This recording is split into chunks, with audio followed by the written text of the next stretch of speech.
স্থগিত হয় ত্রয়োদশ জাতীয় সংসদ নির্বাচনের শেরপুর ৩ আসনের ভোট গ্রহণ চলছে। ঝিনাইগাতি কেন্দ্র থেকে আমরা সরাসরি যুক্ত হচ্ছে সহকর্মী আসাদুজ্জামান সুমনের সাথে।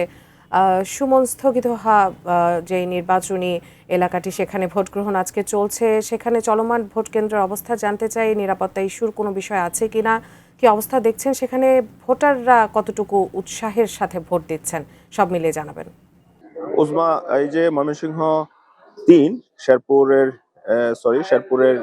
ঝিনাইগাতি এবং শ্রীবর্দী, এই দুটি আসনের দুটি উপজেলা কিন্তু এই শেরপুর ৩ আসন গঠিত। এই শেরপুর ৩ আসনে গত যে 12ই ফেব্রুয়ারি নির্বাচন হওয়ার কথা ছিল, সেই নির্বাচন কিন্তু এই আসনে হয়নি। এখানকার জামাতে যিনি প্রার্থী ছিলেন তার মৃত্যুর কারণে নির্বাচনটি স্থগিত করা হয়েছিল। পরবর্তীতে তফসিল ঘোষণা করে আজকে কিন্তু এখানে নির্বাচন হচ্ছে। আমরা যেমনটি দেখছি যে আমি এখন রয়েছি ঝিনাইগাতি সরকারি মডেল পাইলট উচ্চ বিদ্যালয়ে।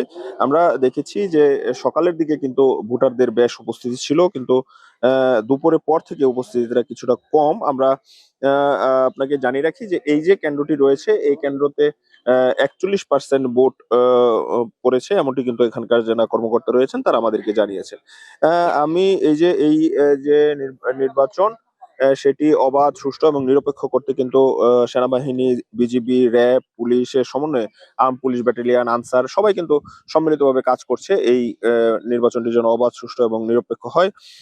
এই যে গত ৩ই ফেব্রুয়ারি জামাতের যিনি প্রার্থী ছিলেন নুরুজ্জামান বাদল, তার মৃত্যুর কারণে কিন্তু এই আসনে নির্বাচনটি স্থগিত হয়। এই আসনে এখন ৩ জন প্রার্থী নির্বাচনে লড়ছেন। তাদের মধ্যে বিএনপির প্রার্থী রয়েছেন মাহমুদুল হক রুবেল, জামাত প্রার্থী রয়েছেন আল্লাহ মাসুদুর রহমান মাসুদ এবং বাসদ প্রার্থী রয়েছেন মিজানুর রহমান। আমি এই কিছুক্ষণ আগে যে খবরটি পেয়েছি যে এখানকার জামাতের যিনি প্রার্থী রয়েছেন নুরুজ্জামান বাদলের ভাই আল্লাহ মাসুদুর রহমান মাসুদ, তিনি নির্বাচন স্থগিত করার একটা ঘোষণা দিয়েছেন।